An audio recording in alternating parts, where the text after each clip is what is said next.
नमस्कार दोस्तों, स्वागत है हमारे श्रीमद् भागवत गीता चैनल पर। आज हम बात करेंगे एक ऐसे सवाल की जिससे हर इंसान अपनी जिंदगी में कभी न भी गुजरता है।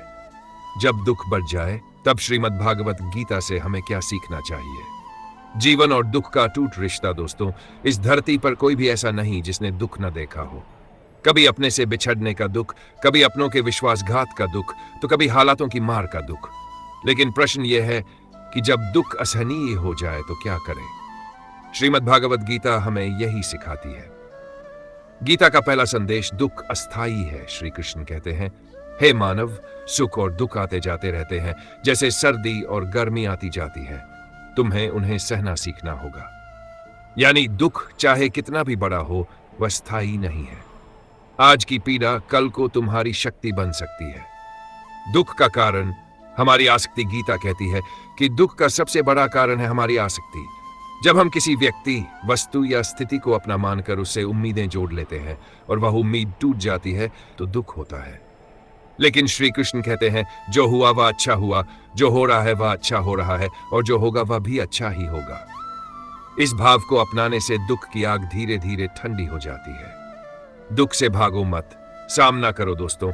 अक्सर हम दुख से भागने की कोशिश करते हैं, लेकिन गीता हमें सिखाती है, भागना नहीं, सामना करना ही असली साहस है।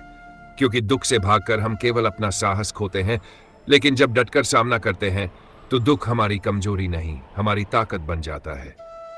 दुख को अवसर में बदलो। सोचिए, अगर जीवन में कोई दुख न होता तो इंसान कभी प्रगति की ओर बढ़ता ही नहीं। दुख ही हमें जागरूक करता है, हमें मजबूत बनाता है। गीता हमें प्रेरित करती है, कर्म करो, परिणाम की चिंता मत करो। यानी जब दुख बढ़े तब और अधिक कर्म में लगो। याद रखो, दुख तुम्हें तोड़ने नहीं बल्कि तुम्हें नई दिशा देने आया है। धैर्य और विश्वास दुख का इलाज। श्री कृष्ण कहते हैं, जो व्यक्ति धैर्यवान है और अपना विश्वास ईश्वर में रखता है, उसके लिए कोई दुख स्थायी नहीं रह सकता।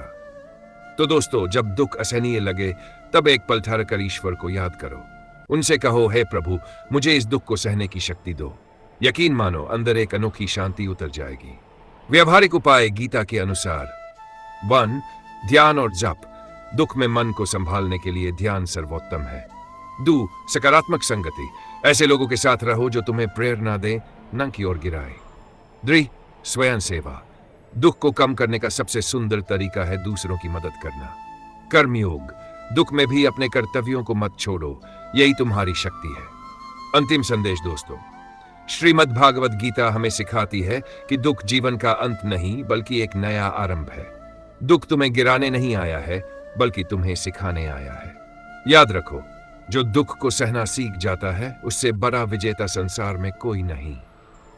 अगर आपको यह वीडियो अच्छा लगा हो तो कृपया इसे लाइक करें और हमारे चैनल श्रीमद् भागवत गीता को सब्सक्राइब करना न भूलें। जय श्री कृष्ण।